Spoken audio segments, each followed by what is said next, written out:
Welcome to Real Talk with Reginald D. I'm your host, Reginald D. On today's episode, we're talking with the woman who understands pressure, purpose, and the power of reinvention. My guest today is Kristine Delano, a former Wall Street executive who spent more than 20 years in the constant balancing act of leadership, marriage, and motherhood. Kristine traded the boardroom for the writer's desk and stepped boldly into her calling as an author. Kristine is also the host of We Talk Careers podcast. Welcome to the show, Kristine. Oh, thank you for having me, Reginald. That's like one of the best intros I've gotten. Thank you so much. That was awesome. Well, thank you. Thank you so much. So, Kristine, I'd like to start out with one question with my guests. Can you tell us a little bit about your childhood and where you grew up? Sure. My father was enlisted in the Navy. So we lived everywhere from Maine to Tennessee to DC to Guam and lots of places in between. I had a life of just moving a lot. I'm the oldest of three sisters, and I had a younger sister who really was great about jumping in and finding friends right away. And I found books and I found story. And I never thought I'd write them, but I loved the idea that I could jump into somebody's life or I could find compassion for different people at a very early age. And so I've been a lover of books and novels and all different types my entire life. Okay. So then, Kristine, you spent more than 20 years navigating the intensity of Wall Street before walking away to reinvent yourself as an author and storyteller. What was the moment you knew God was calling you into a season of this? Wow. So around 2019 or so, I had an opportunity to leave my firm. I'd been, like you said, I'd been a couple decades, more than that, in and around Wall Street. So working for very large firms. Last one was Morgan Stanley. And I had this incredible opportunity to sort of retire early. And I took it. The pandemic hit. And it actually ended up being a very fortuitous time to sort of pull out of the industry. And I had lots of ideas. I feel like my journey had been a lot of, hey, God, come along with me as I do this. And what he had taught me over my career was that I needed to be following him. And so I had been looking for a time to sort of come out of my day-to-day Wall Street job. And when he finally granted that to me, I had all these ideas. I thought, okay, I'm going to fill my time with being a strategic consultant, sitting on boards. I had lots and lots of ideas. And some of them came true. I do sit on a couple of corporate boards as well as some large nonprofit boards. But what I didn't know was that he was going to just infuse my brain with stories. I couldn't even have a moment of quiet in my head. I had characters talking. I was talking to my husband about it. I'm like telling him these stories, and he's like, you got to write that down. And before I knew it, I had written a novel, and I didn't know really what that meant. I just thought, well, that was cathartic. It felt good to sort of work through a lot of what it was like to work in the industry that I worked in. And maybe it was maybe a little bit more autobiographical than I wanted. But after that, I started taking lots of classes, and I just knew I had this just peace about me that I was living out what God wanted me to do. And he wanted me to bring light to an area that people, they've got either a Wolf of Wall Street view of Wall Street, or they've got some sort of warped media sense of what it's like to work with people that are sort of have the foundation of our financial system at their fingertips. And I thought it would be a really fun place to set a thriller.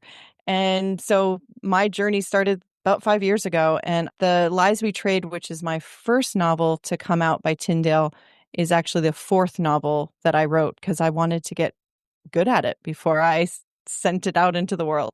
Right. So let me ask you this, Kristine.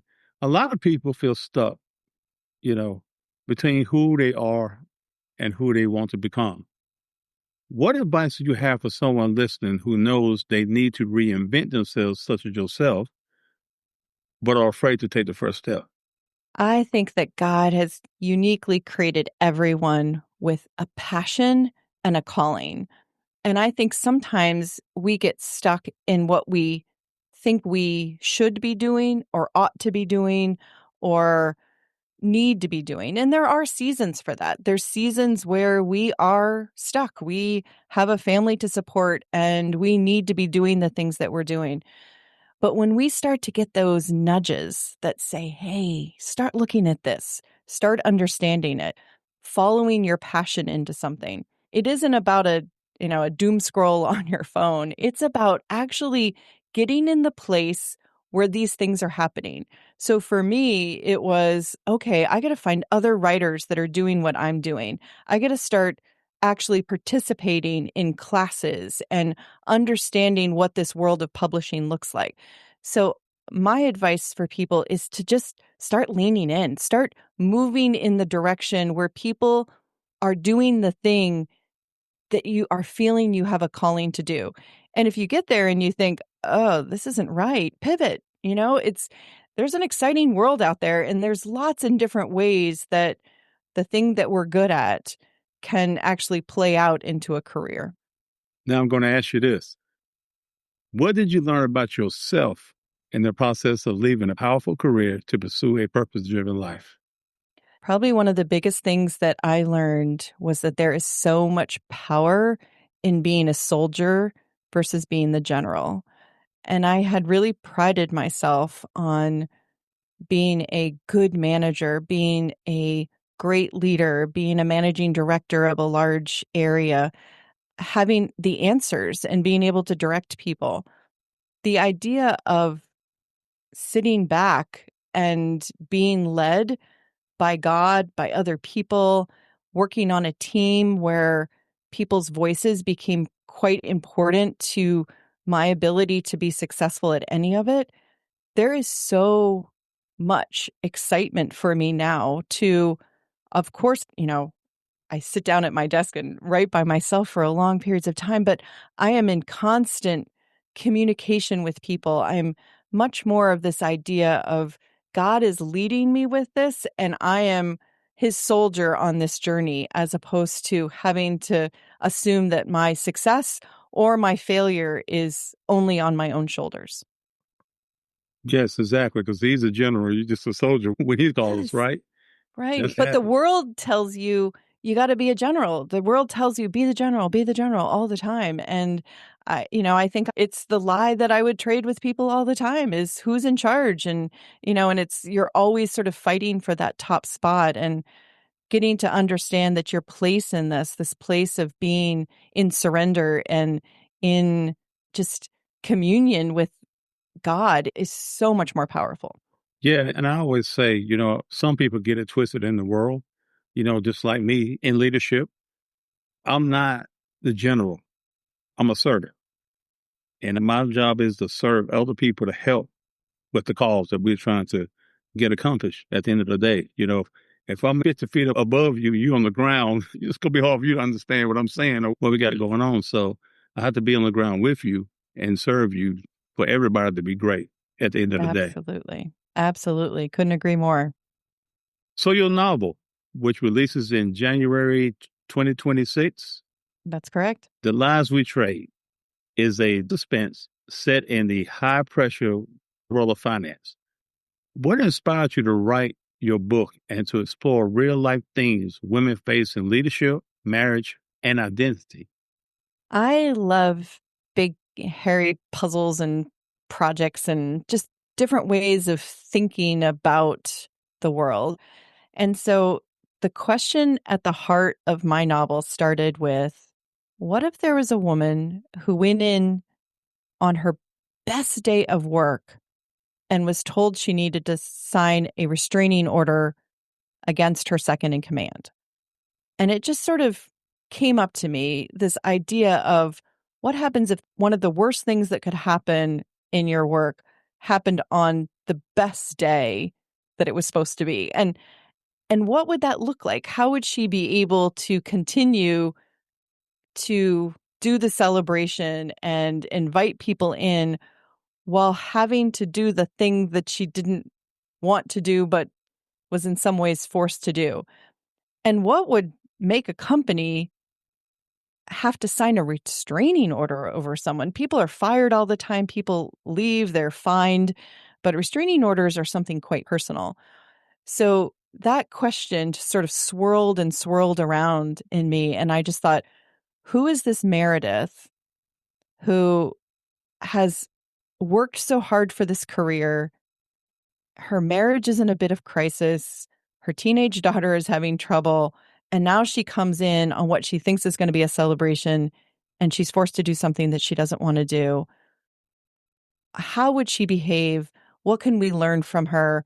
And, how does that journey take us? And so that was sort of the genesis of why I started it. And I really wanted to write a novel with a journey that didn't tie everything up in a bow at all, but you could see real growth in not only Meredith's character, but her husband, her teen, and other people that she worked with. You could see where they started and where they ended after, working through the issues at hand.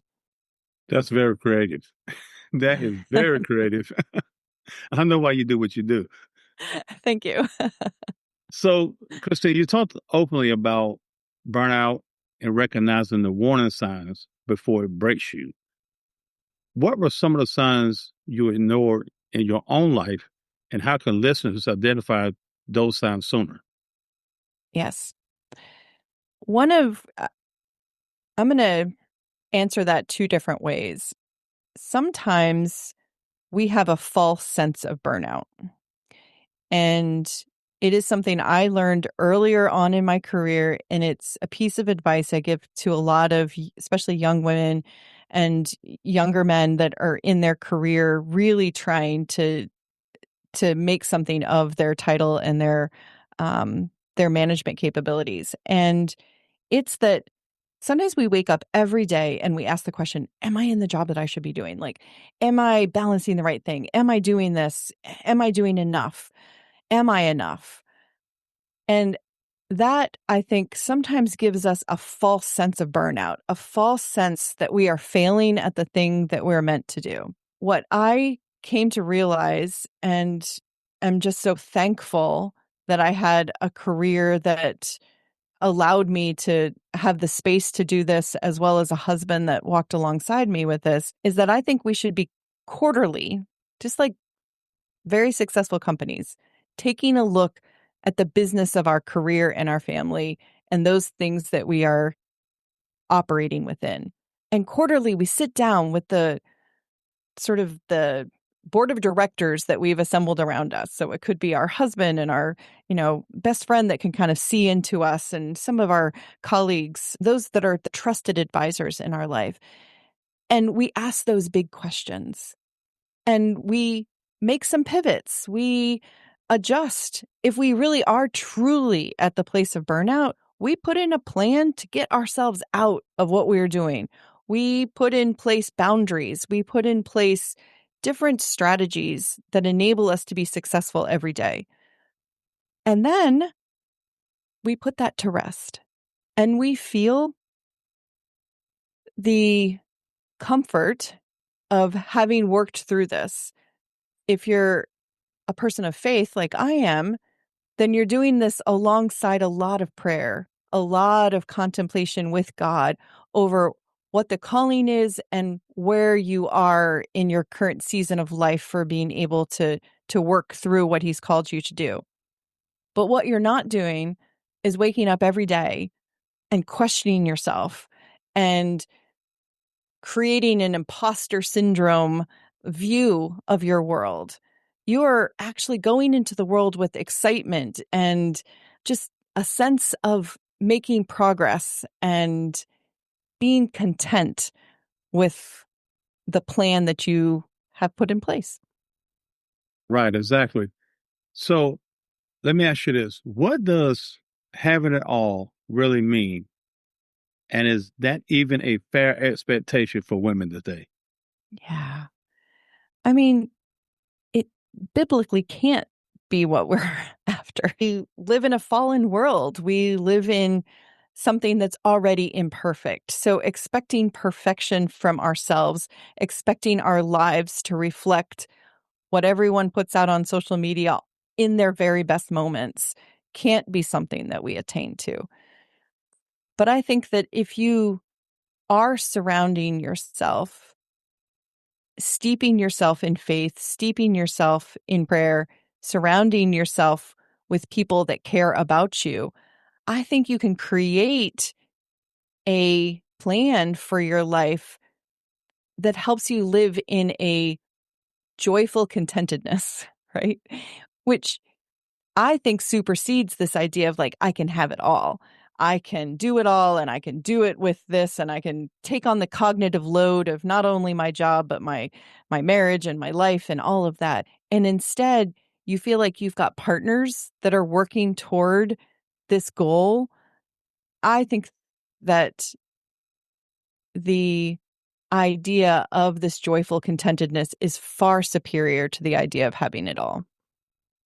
Yeah, because when I say I hear a lot of people tell people if they are speaking to somebody, a motivational speaking or whatever, they say one thing that, that I kind of go against. They kind of say if you do A, B, and C, and D, then you can do anything you want in life.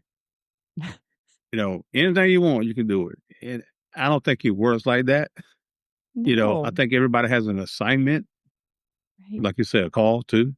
I Yeah. think you just can't just do anything you want. No. It's still what you're called to do. Now, get it that it's empowering you to do what you want to do, but it's actually empowering you to do what you're assigned to do. Right. Absolutely. Absolutely. I think that assignment and recognizing that assignment is so important. In college, I was a neuroscience major, so I thought I was going to med school. And then I did Teach for America in between college and med school.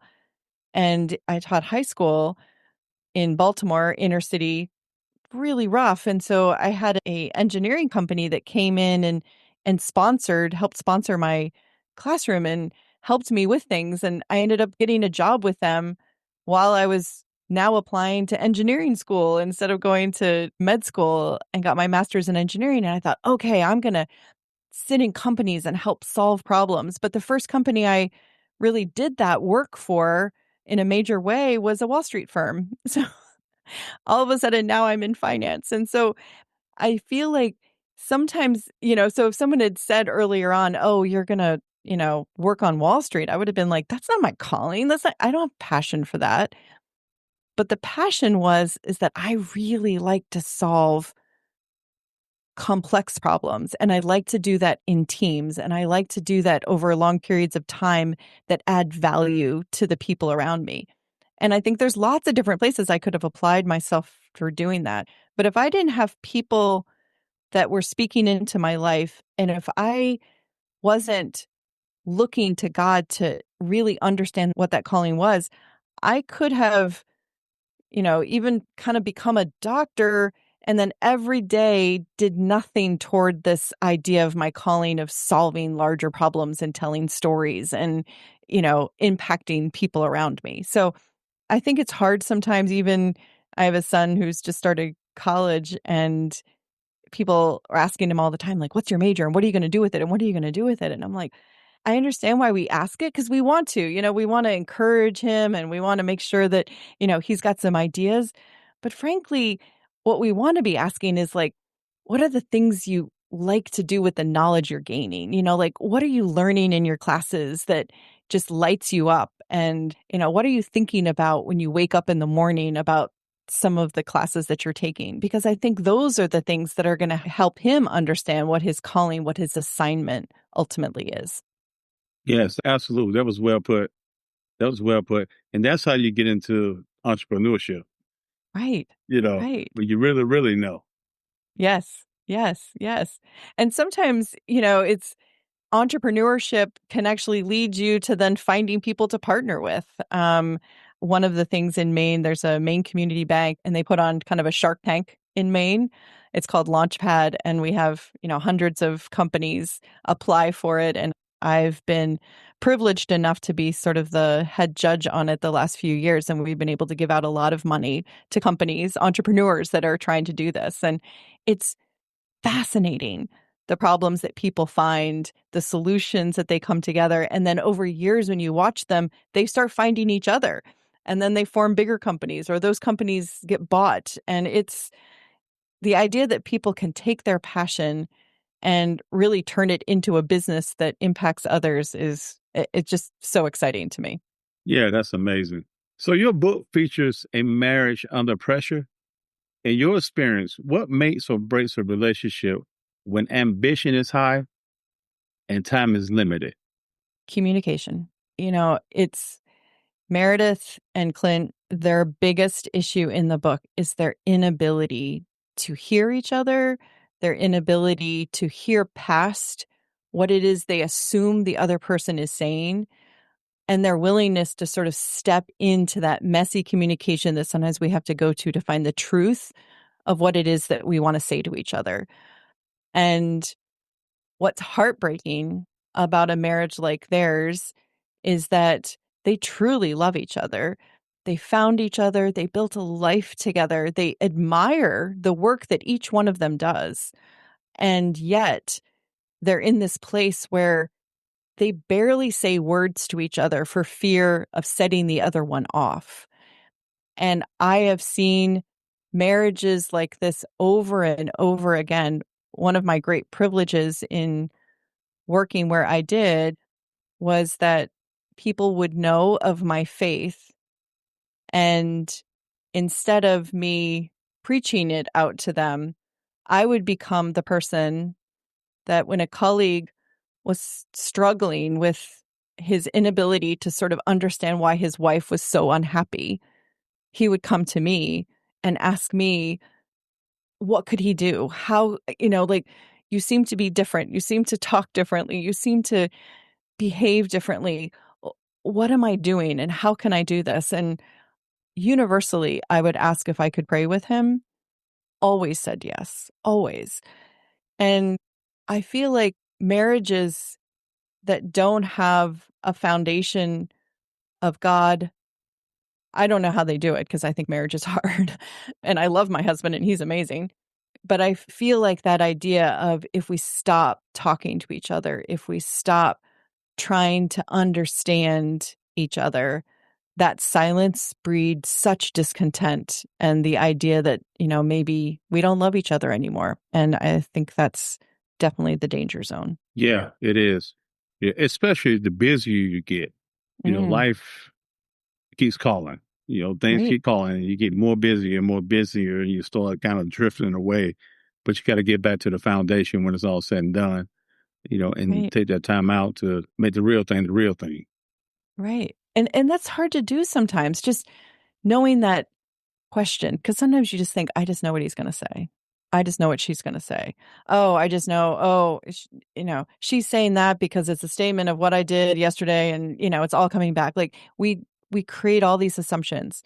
So how do we create moments that allow us to sort of strip those things away and find ways to communicate? In the lies we trade, they go through a lot and they're sort of forced to have to communicate in order for their, family to sort of survive what's going on, which in a lot of ways can put even that much more pressure on a marriage. So their willingness to try to start talking has got to be the first step. Right. Exactly. So, Kristine, you have a podcast called We Talk Careers, where you interview leaders about growth and purpose. What inspired you to start this podcast? And what's one unexpected thing you've learned about success that the world doesn't talk enough about? So when I left my day job on Wall Street, because I still am so surrounded by it all the time, but left my day job, I had a lot of people want to get either a real or virtual coffee with me to ask me questions about, how can I get from here to here? Or I'm having trouble with this boss, or I'm having trouble with this, crazy pivot my company's taking, and I'm not sure how and when to speak up about it. And my network was such that I knew such amazing people over the course of my career that I would say, oh, you know what? you really, really need to talk to Julie about that, or you really, really need to talk to Dan because he went through that exact thing and he's got such a story to tell. And I was constantly just being this connector. I was constantly either telling part of their story because I love it. I get a little bit and I can make a big story about it that's, fun and all of that. But I really wanted them to connect. I really wanted people to find each other and recognize that what they felt like they were alone in, that no one had sort of experienced, and it was almost shameful a little bit. There were many people that shared that. And over the years, I had been lucky enough to hear so many of their stories.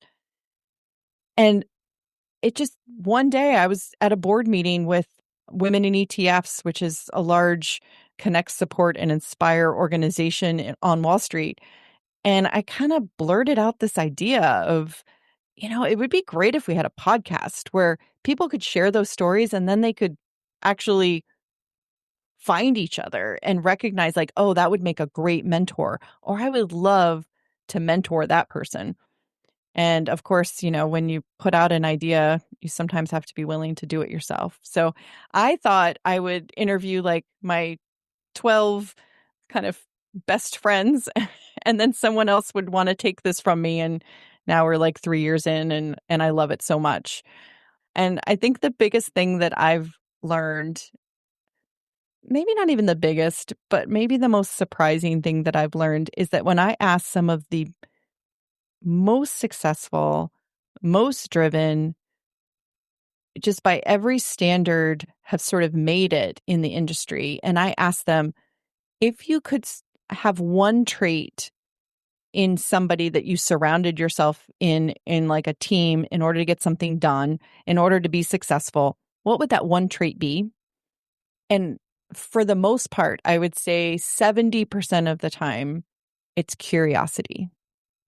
It's not a demanding work ethic, although you have to have it to be successful. And it wasn't the idea that, you had to be a good communicator, you had to be a strong leader or anything else.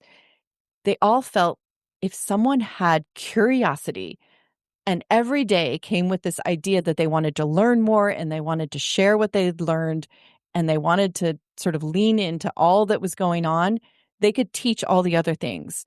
The thing that they had a hard time teaching was curiosity, and people that just weren't curious. And I've always kind of come back to that I think that comes with people who have followed their job to make something happen. Maybe it's their time of their life. They need the money. They need, things in their life, but they haven't found their calling. They haven't found their passion. They haven't been able to bring curiosity to what they're doing. And it really shows in their ability to be successful in what they do. So let me ask you this, Kristine. What's one moment in your career or personal life that almost broke you, but ended up becoming the foundation of your strength? Wow. What an amazing question. Okay. I think many, many times things have broken my heart or come close to it. I think working in such a high pressure, high value position and loving people deeply around me, my heart is constantly at risk. When I first started, my first job was with the largest independent broker dealer in the world. And I was too young to have the team that I did. I'd been sort of over promoted and I wasn't even full time. I was a consultant, so I wasn't even full time at that one job. And right as we were going in to do the final presentation for the team, I went into one of the sort of managers of the customer service area that had hired us. And he said, "This is why you will never work for us again." And he had some real specific concerns over my team. Now, I had been communicating with him throughout, and he hadn't raised these before. But I also knew that I had been pretty myopic on the actual task itself and hadn't really built a lot of the relationships that later on in my career I'd recognize as being incredibly important. And so I didn't know what to do. I just apologized, and I didn't even have the authority to say I could refund his money. I had no idea what my boss was going to do about this. I was thinking, okay, I'm going to be fired and I'm not sure how I'm going to make him whole. So I just took responsibility. I apologized. And then I asked him what he wanted me to do about it now, because we were just about to step in to a boardroom with the, chiefs of all of the areas. And I was going to present what my team had come up with. And he says, "Oh, I'm not presenting it. I don't even know what you've come up with. So you're going to go in and do that. And then that'll be the last time we see you." I said, "I understand." So I walked in. I had been so nervous. I had been so concerned about, like, how do I not only present this, but get the next job and, like, show to my boss that, like, I can take a great client and make it even better by them seeing that we're so good that we can get work everywhere. I had all these competing goals. I had none of those now. I came in, I just needed to get done. I just needed to present what we had done. It was good work. I had to tell them their baby was ugly. I was going to try to couch it. Now I had no reason to, because, honestly, I didn't have anything to lose. And I gave the presentation with that mentality of, I'm going to be as honest as I can. I'm going to give them everything I can, because this is the last time I'm going to see them. And I'm just not going to worry about everything else. I'm just going to be present in what I'm providing. And an hour-long presentation turned into like 3, where the chief information officer just laid out all the work that we needed to do over the next couple of years, asked me to start putting estimates together. I kept looking over at the guy that had fired me, and I was thinking at what point he's going to step up and say, "Actually, she can't do this because I fired her." Well, it was 10 years later, and I, you know, now worked at the company. He and I worked on many projects together. He was, I was a senior vice president at that point. We never talked about it again. He never raised it. He never even hinted that he had fired me before we walked into the room. And it took me a lot of reflection over the years to recognize the value he gave to me. Like, at the time, I thought that was like one of the worst things you could do to this poor person going in to do a presentation, but he actually freed me. And every time I would go in to do something big and hairy like that, I would think back to, what was it that resonated with all those people? And it was that I was fully present. I was willing to be truthful. I was willing to just, the task at hand, get that done and be as responsive to the folks that were in that room and not worry about all the other things that may be waiting for me. And he did me a great service by firing me. Yeah. But the good thing about it, you got to look at it. I think one of the biggest things with you, which your courage, it's your mentality, your mindset. You say, all right, I'm going in here. I don't have nothing else to lose. I'm just going to do it, and, Yeah. and let the chips fall where they may. And then we have that mentality sometimes in life. It's like, I don't have nothing else to lose, man. I might as well go do it. You'll be surprised how things get turned around. Yes. Yes, absolutely. And I feel like if I had been focused on me, I would be constantly trying to figure out, well, do I look good while I'm saying this? Do I, am I coming off the right way? And I feel like that's what God wants us to do all the time, is constantly saying, "Hey, I got this. You just go in, be yourself, be fully present, be truthful, and just share what you were created to share." And I think when we release ourselves like that is when the magic happens. And I've seen it over and over again. I would say that it took me a long time to recognize that. I mean, I struggled through all the things that people struggle through, imposter syndrome and managing people poorly and, all the things, tasks over people, all the things that come with maturing, and continue to struggle with many things. But that thing of recognizing that if we are living in our purpose, then all we can do is be fully present and do the best job that we can, as opposed to thinking about all the different ways that it can go wrong. Yes, exactly. Exactly. So, Kristine, that was amazing. I want to know this. What is God teaching you right now in this season of your life and your steps in the world that you're in now, your author and all the things you're doing? What are you being taught through the process?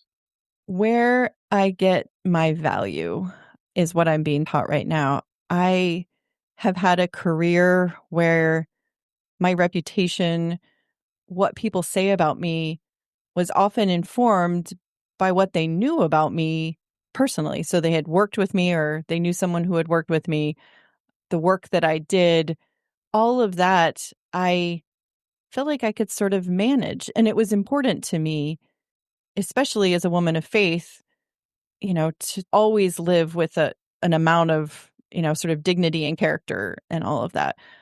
And what I'm learning now is that all that's still true, but I know that God has set me on this path. I don't get to know, nor do I know what the outcome will be of the book that I have coming out or the next book that I have coming out, the relationship that I have with my publisher, who's amazing, Tyndale, and my agent.